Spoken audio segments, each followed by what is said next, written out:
အားလုံးပဲမင်္ဂလာပါခင်ဗျာ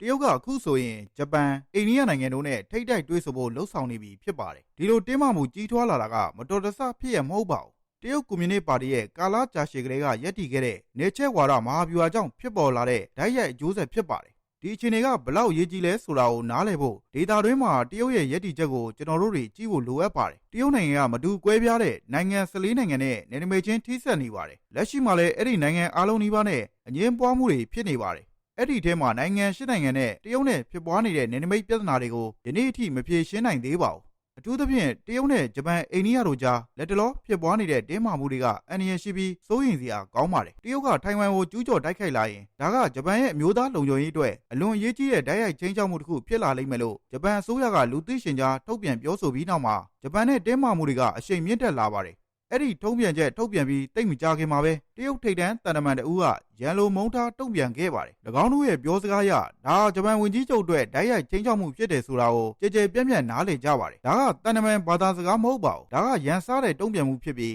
းထိုင်ဝမ်အရေးကဘလောက်ထိအထိမခံမဲ့အန္တရာယ်ရှိတယ်ဆိုတာကိုဖော်ပြနေပါတယ်တစ်ချိန်တည်းနီးပါးလောက်မှာအိန္ဒိယပါဝင်ပတ်သက်တဲ့စိုးရိမ်စရာကောင်းတဲ့ဖြစ်ရပ်တစ်ခုဖြစ်ပျက်ခဲ့ပါတယ်တရုတ်ပြည်မှာအိန္ဒိယအမျိုးသမီးတဦးကိုလေရင်ခရီးတစ်ထောင်နားစဉ်အတွင်းမှာဖမ်းဆီးထိန်းသိမ်းခဲ့ပါတယ်။အဲ့ဒီအမျိုးသမီးရဲ့နိုင်ငံကူးလက်မှတ်ပေါ်မှာအိန္ဒိယနိုင်ငံအရှေ့မြောက်ပိုင်းအရူနာချေပရာဒက်ရှ်ပြည်နယ်မှာနေထိုင်ကြောင်းဖော်ပြထားရုံနဲ့ဖမ်းဆီးခံခဲ့ရတာဖြစ်ပါတယ်။အရူနာချေပရာဒက်ရှ်ပြည်နယ်ကအိန္ဒိယရဲ့တရားဝင်28ပြည်နယ်တွေကပြည်နယ်တစ်ခုပါ။ဥပဒေအကြောင်းအရအိန္ဒိယရဲ့တရားဝင်ပြည်နယ်ဖြစ်နေတာတောင်တရုတ်ကအဲ့ဒီပြည်နယ်ကိုသူ့ပိုင်တဲ့နယ်မြေအဖြစ်မှားယွင်းပြောဆိုနေတာဖြစ်ပါတယ်။တရုတ်ကအခုဆိုရင်အဲ့ဒီပြည်နယ်ကို၎င်းရဲ့တရားဝင်ပြည်နယ်ဖြစ်သိမ်းပိုက်ဖို့နိုင်ငံရေးဆွေးနွေးမှုတွေသာမကတာမန်နိုင်ငံသားအရက်သားတွေကိုပါပြစ်မှတ်ထားလာတာဖြစ်ပါတယ်ဒီလိုလုပ်ရကြောင်းဘေကျင်းဆိုရရဲ့သတင်းစကားကလုံးဝရှင်းသွားပါတယ်တရုတ်နိုင်ငံရဲ့နယ်နိမိတ်ကအမှန်တကယ်အကန့်အသတ်မရှိကြောင်းတရုတ်ကွန်မြူနစ်ပါတီကရှုမြင်ထားတယ်ဆိုတာရှင်းပါတယ်ဗီဒီယိုလေးဆက်လက်ဖန်တီးနိုင်အောင် Subscribe မလုပ်ရသေးရင်လည်းကျွန်တော်တို့ရဲ့ Channel ကိုလည်း Subscribe လေးလုပ်ထားပေးပါဦးခင်ဗျာတရုတ်နဲ့ဂျပန်ကြားပြဿနာဘယ်လိုစဖြစ်ခဲ့လဲဆိုတာကိုနားလည်ဖို့ဆိုရင်အောက်တိုဘာလကုန်ကိုပြန်ကြည့်ဖို့လိုပါတယ်အောက်တိုဘာ31ရက်နေ့မှာတရုတ်ခေါင်းဆောင်ရှီကျင်ပင်နဲ့ဂျပန်ခေါင်းဆောင်တို့တောင်ကိုရီးယားမှာကျင်းပပြုလုပ်တဲ့အာရှပစိဖိတ်စီးပွားရေးပူးပေါင်းဆောင်ရွက်မှုထိပ်သီးအေပက်ညီလာခံမှာအလွတ်သဘောတွေ့ဆုံဆွေးနွေးခဲ့ကြပါတယ်အဲ့ဒီထိပ်သီးညီလာခံမှာပဲအမေရိကန်နဲ့တရုတ်ခေါင်းဆောင်တွေကကုန်သွယ်ရေးဆွေးနွေးမှုတွေကိုပြုလုပ်ခဲ့ပါတယ်ဒါပေမဲ့နောက်တစ်ရက်မှာတရုတ်ကရုတ်တရက်အပြင်းထန်ကန့်ကွက်တိုင်ကြားတဲ့အသံတွေကြဲကြဲလောင်လောင်ထွက်ပေါ်လာပါတယ်အကြောင်းရင်းကဘာလဲဂျပန်ဝန်ကြီးချုပ်ကအဲ့ဒီထိပ်သီးညီလာခံမှာပဲထိုင်ဝမ်ကကိုယ်စားလှယ်တွေနဲ့တွေ့ဆုံခဲ့ပါတယ်ဒါကိုတရုတ်ကလုံးဝလက်သင့်မခံနိုင်တဲ့အရာဖြစ်ရှုမြင်ထားပါတယ်နောက်တစ်ပတ်လောက်အကြာမှာဂျပန်ဝန်ကြီးချုပ်ကိုလွှတ်တော်မှာအရေးကြီးတဲ့မေးခွန်းတစ်ခုမေးခဲ့ပါတယ်တကယ်လို့တရုတ်ကထိုင်ဝမ်ကိုကျူးကျော်တိုက်ခိုက်ရင်ဂျပန်ကသူ့ရှင်သန်မှုအတွက်ချိန်ချောက်တဲ့လုပ်ရဖြစ်ရှုမြင်မလားဆိုတဲ့မေးခွန်းကိုရှုမြင်တယ်လို့ဂျပန်ဝန်ကြီးချုပ်ကဖြေခဲ့ပါတယ်2015ခုနှစ်ကပြဋ္ဌာန်းအတည်ပြုခဲ့တဲ့လုံခြုံရေးဥပဒေအရမဟာမိတ်နိုင်ငံတစ်ခုတိုက်ခိုက်ခံရပြီးဂျပန်ရဲ့ယက်တီရှင်သန်ရေးကိုချိန်ချောက်လာတယ်ဆိုရင်ကူညီကာကွယ်ပေးဖို့အတွက်စစ်တပ်ကိုအသုံးပြုခွင့်ပေးထားပါတယ်ဒီလိုအခြေအနေဖြစ်လာရင်ဂျပန်ကသူ့ရဲ့ကိုခုခံကာကွယ်တပ်တွေကိုတရားဝင်စေလွှတ်နိုင်ပါတယ်ဂျပန်နိုင်ငံကတခြားနိုင်ငံတွေလိုပုံမှန်တမျိုးကြစစ်တပ်မရှိဘဲကာကွယ်တပ်ဖွဲ့သာရှိပါတယ်အဲ့ဒီတပ်ဖွဲ့ကနိုင်ငံအလွန်မင်းအန္တရာယ်ကြားရောက်လာရင်နိုင်ငံကိုကာကွယ်ဖို့ဖြစ်ပြီ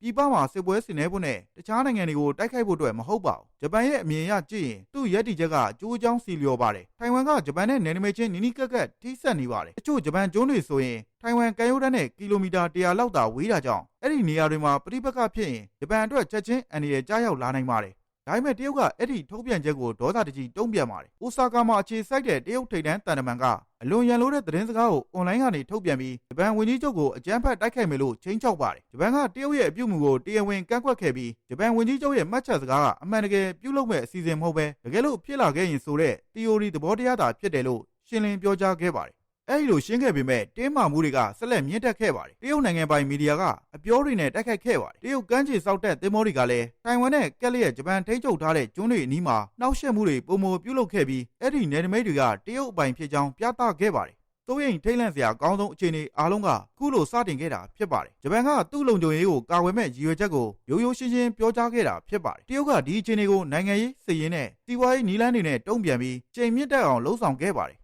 ်တရုတ်နိုင်ငံထဲမှာဂျပန်ရုပ်ရှင်ပြသတာတွေကိုပိတ်ပင်ခဲ့ပြီးစီးပွားရေးအရလက်တုံ့ပြန်မှုကိုတရုတ်ကစတင်ခဲ့ပါတယ်ကျွန်တော်တို့အခုတွေးမြင်နေရတာကဒီတာတွင်းအငင်းပွားမှုတက်တက်မဟုတ်ပါဘူးဒါကအာရှမှာအန္တရာယ်ရှိတဲ့ထိပ်တိုက်တွေးဆုံမှုနှက်ဆိုင်တဲ့နှက်ဆိုင်လာတာရဲ့အဖွင့်မိန်ကွန်းဖြစ်ပါတယ်တရုတ်ကအခုဆိုရင်ဂျပန်ကိုစီးပွားရေးနဲ့ယဉ်ကျေးမှုမှာဓာတ်ရိုက်ဖိအားပေးတဲ့နည်းလမ်းကိုအသုံးချလာပါတယ်ဂျပန်သွင်းကုန်တွေကိုဝင်ခွင့်မပေးဘဲနောက်ကျောင်းပြန်လဲခိုင်းတာပြင်တိတ်တိတ်ဆိတ်ဖျက်သိမ်းတာတွေလုပ်ခဲ့ပါတယ်မှားထားပြီးသားအမှားတွေကိုတော့အခုဆိုရင်ရုပ်သိမ်းနေပြီးဂျပန်ပင်လယ်စာထုတ်ကုန်တွေကိုနောက်ထပ်အလိုမရှိတော့ဘူးလို့တရုတ်ကအခိုင်အမာပြောနေပါတယ် တစ်ချိန်တည်းမှာတရုတ်အစိုးရကဂျပန်နိုင်ငံကိုတရုတ်နိုင်ငံသားတွေမသွားရဖို့သတိပေးချက်ထုတ်ပြန်ထားပါတယ်တရုတ်လေကြောင်းကုမ္ပဏီတွေကဂျပန်နိုင်ငံကိုပြန်တမ်းမဲ့လေကြောင်းခရီးစဉ်တွေကိုအခမဲ့လက်မှတ်ဖြတ်သိမ်းပေးတာတွေလှုပ်ဆောင်နေပါတယ်တရုတ်ပြည်မှာပုံမှန်ဆိုရင်လက်မှတ်ဖြတ်သိမ်းရင်ငွေကြေးပေးဆောင်ရပါတယ်ဒီလိုလုပ်ကိုင်မှုတရုတ်မှာဥပဒေကြောင်းအရအခွင့်အာဏာရှိပါတယ်ဒါပေမဲ့ဒီလုပ်ရက်တွေရဲ့နောက်ွယ်ကနိုင်ငံရေးသတင်းစကားကပြင်းထန်နေတယ်ဆိုတာအမှားအယွင်းမရှိပါဘူး။ဒါထက်အရေးကြီးတာကပြီးခဲ့တဲ့လအတွင်းဂျပန်နိုင်ငံမှာကျင်းပဖို့စီစဉ်ထားတဲ့ယဉ်ကျေးမှုအပြန်အလှန်ဖလှယ်ရေးပွဲတွေကိုတရုတ်ကွန်မြူနစ်ပါတီ CCP ကရွှေ့ဆိုင်းခဲ့ပါတယ်။ဒါပေမဲ့အရေးကြီးဆုံးချက်ကတရုတ်နိုင်ငံထဲမှာဂျပန်အမှုပညာရှင်အားလုံးကိုလုံးဝပိတ်ပင်လိုက်ကြောင်းတရုတ်အာဏာပိုင်တွေကအမိန့်ထုတ်ခဲ့ပါတယ်။အဲ့ဒီအထဲမှာအဆိုတော်တွေတရုတ်ဆောင်တွေဂီတပညာရှင်တွေနဲ့ဖျော်ဖြေလုပ်ငန်းနဲ့သက်ဆိုင်သူအားလုံးပါဝင်ပါတယ်ဒီဆုံးဖြတ်ချက်ကြောင့်တရုတ်ရဲ့ဝါဒဖြန့်ချီရေးစနစ်အတွက်ချက်ချင်းလိုကတောင်းကတင်းဖြစ်ခဲ့ပါတယ်ဒီမူဝါဒအသစ်ကြောင့်ထိတ်လန့်တုန်လှုပ်စရာကောင်းတဲ့ဖြစ်ရပ်တစ်ခုဖြစ်ခဲ့ပါတယ်ရှန်ဟိုင်းကလိုက်ရှိုးပွဲတစ်ခုမှာတရုတ်ပရိသတ်တွေကိုဂျပန်အဆိုတော်တကူကတီးဆိုဖျော်ဖြေနေစဉ်တရုတ်အာဏာပိုင်တွေကစတိတ်ကုံကိုရုတ်တရက်အတင်းဝင်ရောက်စီးနင်းပြီးတချင်းမဆုံးသေးခင်မှာပဲသူမကိုအတင်းအဓမ္မဆွဲထုတ်သွားခဲ့ပါတယ်ပရိသတ်တွေလည်းဘာဖြစ်မှန်းမသိကြက်တည်သေးပြီးကြံ့ရစ်ခဲ့ပါတယ်ဒီဖြစ်ရပ်ကအလွန်ရှင်းလင်းတဲ့သတင်းစကားကိုပေးနေပါတယ်တရုတ်ကွန်မြူနစ်ပါတီကဂျပန်နိုင်ငံသားတွေကိုဂျပန်ဖြစ်နေုံနဲ့စုပေါင်းအပြစ်ပေးချင်နေတာထင်ရှားပါတယ်ဒါကဂျပန်ရဲ့ရန်စားတဲ့လုပ်ရက်ကိုတုံ့ပြန်တာလို့တရုတ်အာဏာပိုင်တွေကပြောပါတယ်ဂျပန်ကဒုတိယကမ္ဘာစစ်ကာလကိုပြန်သွားမဲ့လုပ်ရက်တွေကိုလှုံ့ဆော်နေတယ်လို့တောင်တရုတ်ကဆွဆွဲပြောကြားခဲ့ပါတယ်ဒါပေမဲ့တကယ်လက်တွေ့မှာတော့လူတွေကိုဂျပန်နိုင်ငံသားဖြစ်မှုတစ်ခုတည်းပေါ်မှာအခြေခံပြီးပြစ်မှတ်ထားတိုက်ခိုက်တာဟာ20ရာစုရဲ့အမှောင်မိုက်ဆုံးစာမျက်နှာတွေကအပြုမှုဆိုတာအသေးချာပါပဲတိတ်မကြခင်မှာပဲတရုတ်နိုင်ငံဂျားရေးဝန်ကြီးကဂျပန်ကိုတရားဝင်သတိပေးချက်ထုတ်ပြန်ခဲ့ပါတယ်ဂျပန်ကထိုင်ဝမ်ရေးမှာစီးရင်နီးနဲ့ဂျားဝင်စပ်ဖက်ရဲရင်ဒါကိုကျူးကျော်ရန်စားတဲ့လုပ်ရက်ဖြစ်သတ်မှတ်ပြီးတရုတ်ကပြက်ပြက်သားသားတုံ့ပြန်မယ်လို့သတိပေးခဲ့တာဖြစ်ပါတယ်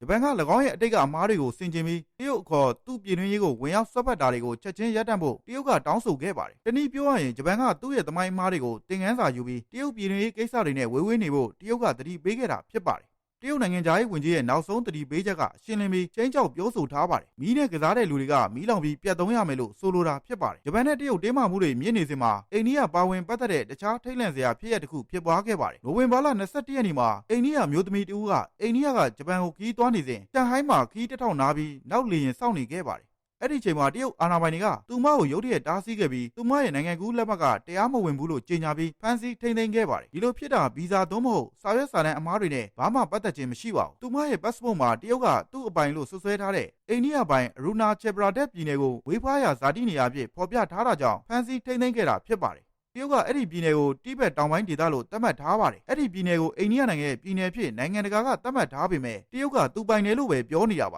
ါအဲ့ဒီအိန္ဒိယမျိုးသမီးကိုတရနီးပါးကြောင်ဖမ်းဆီးထိန်းသိမ်းထားပြီးသူမရဲ့မိသားစုကိုဆက်သွယ်ခွင့်မပေးသလိုဥပဒေကြိုးဆောင်တွေနဲ့လည်းဆက်သွယ်ခွင့်မပေးခဲ့ပါဘူးနိုင်ငံခြား app တွေကို VPN မပါဘဲသုံးခွင့်ပိတ်ပင်ထားတာကြောင့်သူမဟာဆက်စာချင်းဆက်သွယ်ဖို့နီးလန်းရှာမရခဲ့ပါဘူးနောက်ဆုံးမှာတော့သူမရဲ့မိသားစုထံ message ပို့နိုင်ခဲ့ပါတယ်သူ့မိသားစုကအိန္ဒိယတန်ယုံကိုချက်ချင်းဆက်သွယ်ခဲ့ပါတယ်ရှန်ဟိုင်းမှာရှိတဲ့အိန္ဒိယတန်ယုံကဂျားဝင်ဆောင်ရွက်မှသာသူမလွတ်မြောက်ခဲ့တာဖြစ်ပါတယ်ဒါပေမဲ့တရုတ်ကသူဘာမှမလုပ်ခဲ့ဘူးလို့လူသိရှင်ကြားထုတ်ပြန်ပါတယ်ဥပဒေကြောင်းအရလှုံ့ဆော်စရာရှိတာအားလုံးကိုလှုံ့ဆော်ခဲ့တာဖြစ်တယ်လို့တရုတ်အာဏာပိုင်တွေကပြောပါတယ်အိန္ဒိယမျိုးသမီးကိုအတင်းကျပ်ဖိအားပေးလှုံ့ဆော်ခဲ့တာဘာမှမရှိဘူးပဲသူမကိုအစားအစာနဲ့ရေပေးခဲ့သလိုနားနေစရာနေရာလည်းပေးခဲ့တယ်လို့တရုတ်အာဏာပိုင်တွေကဆိုပါတယ်ဒါပေမဲ့လေးလာသူအတော်များများကတော့အဲ့လိုပြောတာတွေကိုအယုံကြည်မရှိပါဘူးတရုတ်ကလေစိတ်တွေတဲ့အပါအဝင်ကမ္ဘာပေါ်မှာစောင့်ကြည့်ရေးကွန်ရက်အများဆုံးအသုံးပြုတဲ့နိုင်ငံဖြစ်ပါတယ်အမှန်တကယ်သာတရုတ်ကဒီဖြစ်ရပ်ကိုသူတို့ပြောတဲ့အတိုင်းမှန်တယ်လို့သက်သေပြခြင်း CCTV ဗီဒီယိုမှတ်တမ်းကိုထုတ်ပြန်လိုက်ရုံပါပဲတရုတ်ကယခုချိန်ထိ CCTV ကိုထုတ်ပြန်ပေးဖို့ညှင်းဆန်နေသေးဖြစ်ပါတယ်အစပိုင်းမှာဖော်ပြခဲ့သလိုပဲတရုတ်မှာအိမ်နီးချင်း14နိုင်ငံရှိပြီး